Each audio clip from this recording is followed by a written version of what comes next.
Hi friends, welcome to my YouTube channel. आज मैं DElEd first year के लिए एक टॉपिक लेकर आया हूँ। तो आइए टॉपिक की ओर चलते हैं।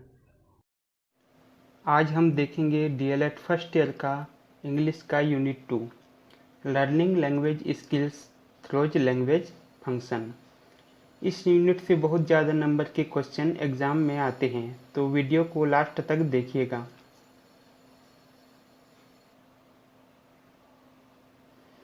इसमें फर्स्ट टॉपिक है ग्रीटिंग अर्थात अभिवादन। हम किसी का अभिवादन कब और कैसे करते हैं। When we meet a friend or relative, we greet them अर्थात जब हम अपने किसी फ्रेंड या रिलेटिव से मिलते हैं तो उनका अभिवादन करते हैं। Greeting should be polite and respectful. यहाँ पॉलिट का अर्थ है विनम्र और रेस्पेक्टफुल का अर्थ है सम्मानपूर्ण। अर्थात अभिवादन सदैव विनम्र और सम्मानपूर्ण होना चाहिए। It is important to know how to use English to greet people politely when we meet them and how to end the conversation when we take leave of them। अर्थात यह जानना महत्वपूर्ण है कि लोगों से विनम्रता से अभिवादन करने के लिए अंग्रेजी का उपयोग कैसे करें जब हम उनसे मिलते हैं और जब हम उनसे विदा लेते हैं। आइए इसे एक डायलॉग से समझते हैं। Dialogue: Write a conversation between a teacher and a parent during parent meeting in a school। Miss Gupta: Good morning, ma'am। Teacher: Good morning, Miss Gupta। Miss Gupta: How is Neha, my daughter, in her studies। अर्थात miss Gupta कहती है, मेरी बेटी नेहा की पढ़ाई कैसी है। Then teacher: Neha is good in English but weak in mathematics. Teacher कहती है कि नेहा इंग्लिश में अच्छी है लेकिन मैथमेटिक्स में वीक है। Then miss Gupta: then what is your suggestion for her improvement in mathematics. अर्थात मिस गुप्ता कहती है, गणित में उसके सुधार के लिए आपका क्या सुझाव है। Then teacher: you should pay special attention to your daughter. अर्थात टीचर कहती है, आपको अपनी बेटी पर विशेष ध्यान देना चाहिए। Then miss Gupta: I think I must send her to a coaching institute. अर्थात मिस गुप्ता कहती है, मुझे लगता है मुझे उसे एक कोचिंग संस्थान में भेजना चाहिए। Then teacher: okay miss Gupta, thank you ma'am. अब अगला है greetings for occasions of religious importance. धार्मिक महत्व के अवसरों के लिए बधाई। India is a country where people of many religions live. अर्थात भारत एक ऐसा देश है जहाँ कई धर्मों के लोग रहते हैं। All religions festivals are celebrated here. सभी धर्मों के त्यौहार यहाँ मनाए जाते हैं। We can congratulate on this religions festivals as follows. हम इन धार्मिक त्योहारों पर बधाई निम्न प्रकार से दे सकते हैं। Example: I convey my greetings and good wishes to the people of our country on the occasion of Diwali। यहाँ convey का मतलब है संप्रेषित या भेजना और occasion का मतलब है अवसर। अर्थात मैं अपने देश के लोगों को दिवाली के अवसर पर शुभकामनाएं देता हूँ। अब अगला है greetings for occasions of national importance. राष्ट्रीय महत्व के अवसरों के लिए बधाई। National festivals are celebrated in our country with joy. अर्थात हमारे देश में राष्ट्रीय त्यौहार हर्षोल्लास के साथ मनाए जाते हैं। On this festivals we can greet the people of our country in the following ways. अर्थात इन त्योहारों पर हम निम्न तरीके से अपने देशवासियों को बधाई दे सकते हैं। Example: dear citizens engaged in the task of nation building, my greetings to you as we complete 70 years of our independence। यहाँ engaged का अर्थ है व्यस्त और नेशन बिल्डिंग का अर्थ है राष्ट्र निर्माण। अर्थात राष्ट्र निर्माण के कार्य में लगे हुए प्रिय नागरिक, आपको हमारी आज़ादी के 70 साल पूरे होने पर मेरी ओर से शुभकामनाएं। अब अगला है एपोलॉजी, क्षमा याचना या क्षमा मांगना। हम किसी से क्षमा क्यों और कैसे मांगते हैं?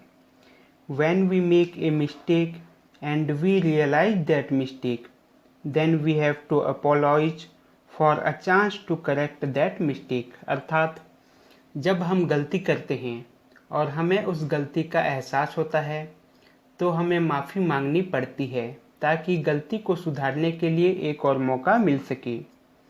When we apologize to someone, we use the following sentence।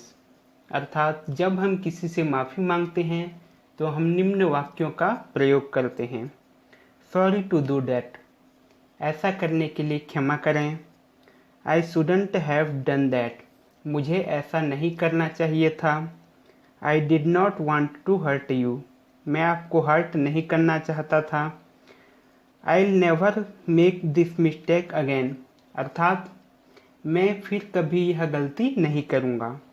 Please give me one more chance, अर्थात कृपया मुझे और एक मौका दे दीजिए।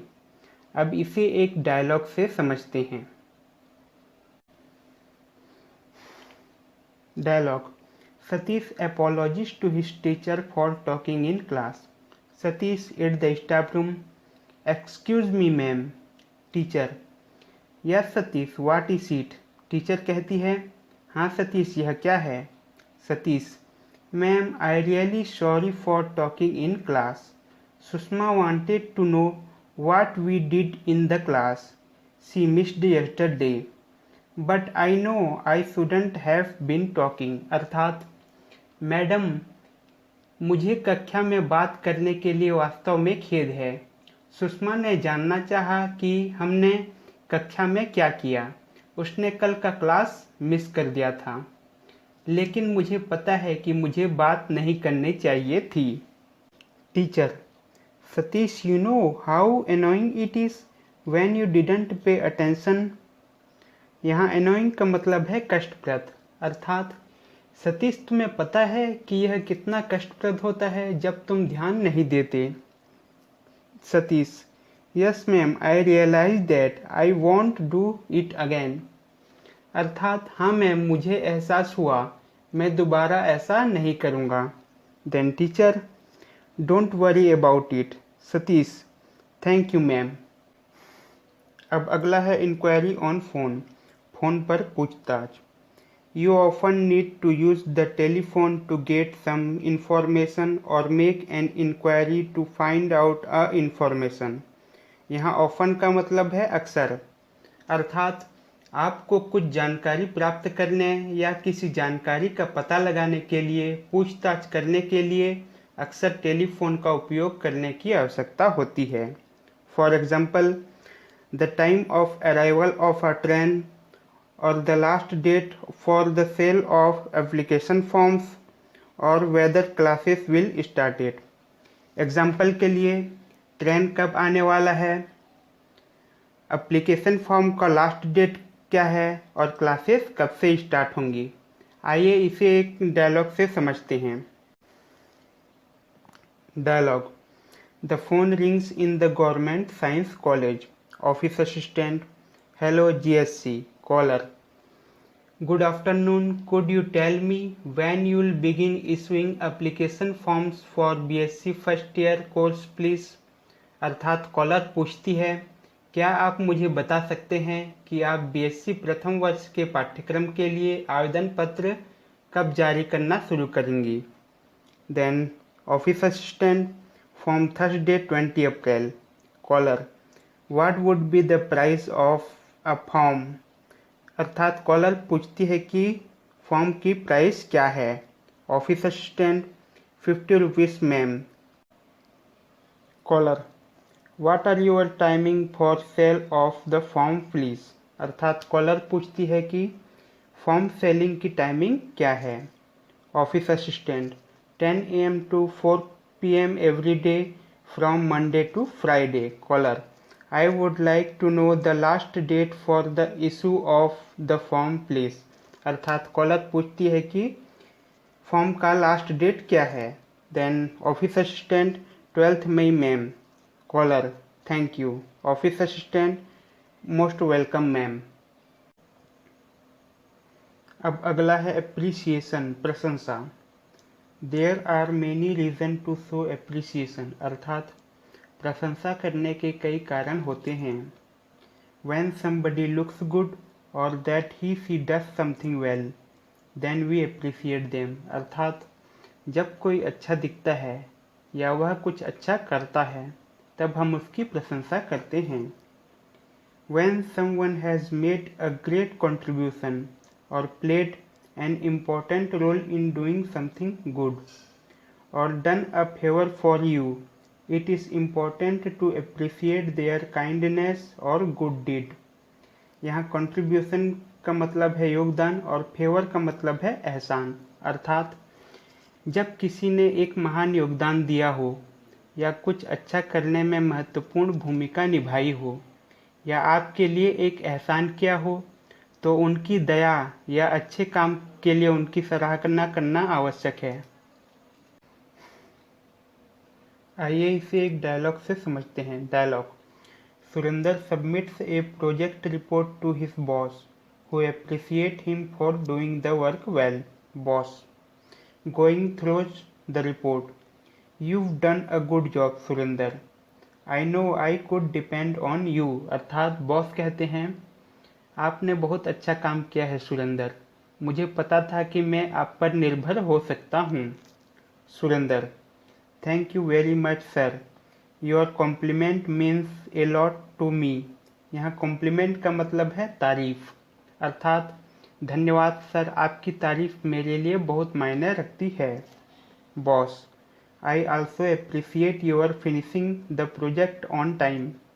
बॉस कहते हैं तुमने प्रोजेक्ट सही टाइम पर ख़त्म किया, इसके लिए मैं आपकी तारीफ करता हूँ। Surendra: thank you sir, I owe it to the training the company has given us. यहाँ ओवे का अर्थ है आभारी होना, अर्थात धन्यवाद सर, कंपनी ने हमें जो प्रशिक्षण दिया है मैं उसका आभारी हूँ। Boss: it's nice of you to say that Surendra, अर्थात आपका कहना अच्छा है सुरेंद्र। अगला है रिटन एप्रिसिएशन, लिखित प्रशंसा। While writing an appreciation for a person's good deeds remember to write it without any delay. यहाँ डिड्स का अर्थ है कर्म और डिले का अर्थ है विलंब, अर्थात किसी व्यक्ति के अच्छे कार्यों के लिए प्रशंसा लिखते समय बिना किसी देरी के इसे लिखना याद रखें। Given below is a letter of appreciation sent by email. नीचे ईमेल द्वारा भेजा गया एक प्रशंसा पत्र दिया गया है। Dear Mr Naidu, I am writing this to thank you for your kind corporation for organising the blood donation camp held by our diet yesterday. यहाँ कारपोरेशन का अर्थ है सहयोग, अर्थात मैं कल हमारे डाइट द्वारा आयोजित रक्तदान शिविर के आयोजन के लिए आपके सहयोग के लिए धन्यवाद देने के लिए यह लिख रहा हूँ। I was really excited that you provided us with all the equipment and experts needed for the camp. यहाँ इक्विपमेंट का अर्थ है उपकरणों, अर्थात मैं वास्तव में उत्साहित था कि आपने हमें शिविर के लिए आवश्यक सभी उपकरण और विशेषज्ञ प्रदान किए। Your corporation has not only helped us collect blood but it has also spread the awareness about blood donation. यहाँ स्प्रेड का अर्थ है फैलाव और अवेयरनेस का अर्थ है जागरूकता, अर्थात आपके सहयोग से न केवल हमें ब्लड कलेक्शन करने में मदद मिली है बल्कि इसने रक्तदान के बारे में जागरूकता भी फैलाई है। Now the people of the village adopted by our diet know that blood donation does not cause any harm and they will willingly do it when need arises. यहाँ कॉज का अर्थ है कारण और विलिंगली का अर्थ है अपनी मर्जी, अर्थात अब हमारे डाइट द्वारा गोद लिए गए गांव के लोग जानते हैं कि रक्तदान से कोई नुकसान नहीं होता है और ज़रूरत पड़ने पर वे स्वेच्छा से इसे करेंगे।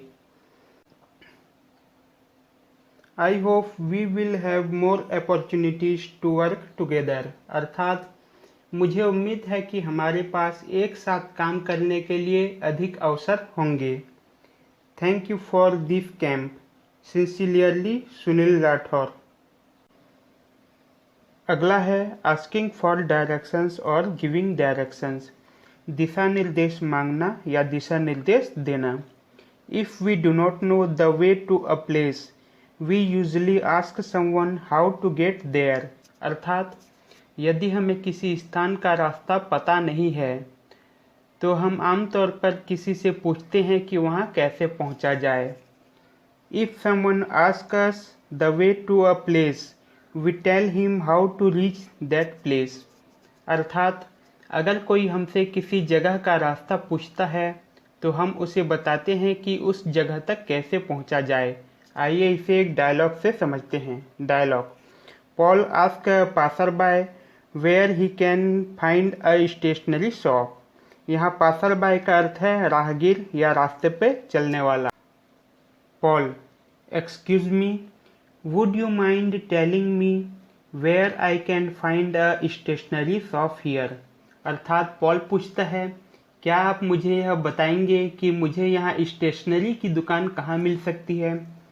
Passer by: turn left at the chemist, go down the road and take the right, walk on till you reach Ganesh department store, the stationery is third shop from department store, अर्थात केमिस्ट की बाईं ओर मुड़ें, सड़क पर आगे चलें, दाईं ओर मुड़ें, तब तक चलें जब तक आप गणेश डिपार्टमेंट स्टोर तक नहीं पहुंच जाती। स्टेशनरी डिपार्टमेंट स्टोर के तीसरी दुकान पर है। Paul: thank you so much. Passer by: you're welcome.